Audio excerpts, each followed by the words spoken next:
Talk to me about the game overall. I liked the game. I thought it was well played and hard fought by both teams. Um, we got great goaltending at times throughout the game.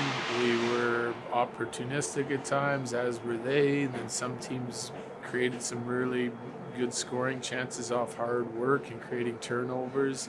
I thought they did. I thought we did early in the game. Um, Second period kind of lost a little steam, took 3 penalties, 6 minutes or 5 minutes plus shorthanded. We give up the power play goal, and then we fought back though. Timely goal at the end of the period on the power play to give ourselves a chance. Didn't like falling behind two in the third, but I did like the way our guys responded. They just kept playing their game, a little bit more intensity as the game went on for our team, which led to some scoring chances. And we started putting some pucks to the net, and we got rewarded for it. So good, hard-fought game by both teams. I thought really close one, kind of what I was expecting. Your group leads the NHL in third period comeback wins. I know you don't want to be in a position where you're down, but what do you see as a coach from this group that allows you to be so confident and being able to pull those off? Well, I think they have confidence as a group, number one, and then I think you got nothing to lose when you're down in the third, so you're going to press and you're going to push, and sometimes it goes your way and sometimes it doesn't. But we've got some playmakers. We start getting 4 and 5 guys involved in our attack, and good things happen if we're executing. When you do that, you're bound to give up a couple chances, which we did tonight. We got some timely saves from Gorgie, especially late in the game.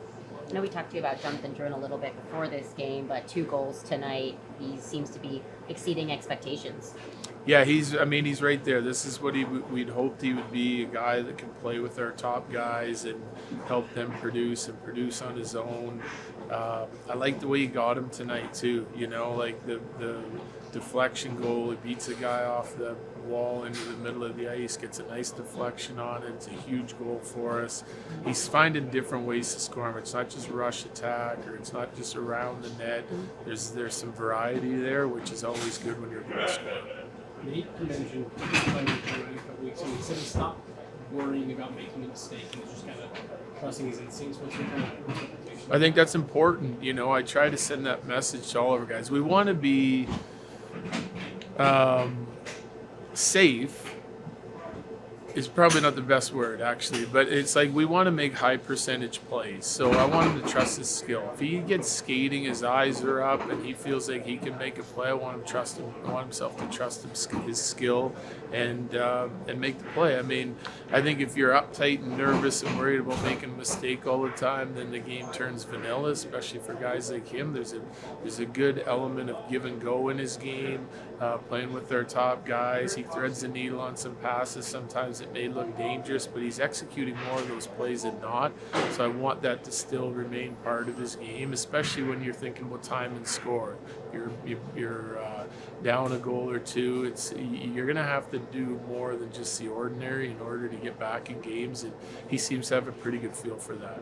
I know we ask you about Nate a lot, but the All-Star game again, when he goes out and has this performance, what do you say about him? Again, nothing I haven't already said. Big time players show up at the most important moments. That's what he did again tonight. You've got a really tough schedule coming up between home games and the road. A win like this, how does that kind of continue to build your confidence in this group, especially on the road where you've been looking for more consistency? I think it's important because I think I looked at it. I didn't go too far ahead, but I think the next 6 games are all against all the heavy hitters, right? Dallas, Vegas, Boston, Toronto, LA. Some of the best in the league, and Florida. Mm-hmm. So this is a tough test. It's good to kind of see where you might be lacking in your game as a team, and where you feel like you're good, and so you have a really good feel for what a tough opponent in the playoffs is going to throw at you, and we'll see it from 6 different opponents, so it makes it even more difficult. Some home, some road. So I like it coming at this time. We're sitting in a good spot in the standings. We're playing pretty good hockey. We were relatively healthy coming into this one. I don't know how we finished on it, but I like to be able to play some of the top teams and see our team play with a little bit of urgency at this time of the year. Last one, just did you have any info on Bo Byram? Just that he left the game with a lower body injury. And I just wanted to ask you real quick about, you have OC out there, when you guys scored a tie with the empty net. Is that just a sign of the trust that he's earned? Yeah, I mean, it was Joe and Val in the net, and we have the second unit ready to go in case we need him. And we got him pulled at 2:30, so he's part of that second unit. And I mean, we got to put the guys in that are going to get gritty around the net, and that was his job on that one. It paid off. Thanks, Jared. Yep, Thank thank you. you.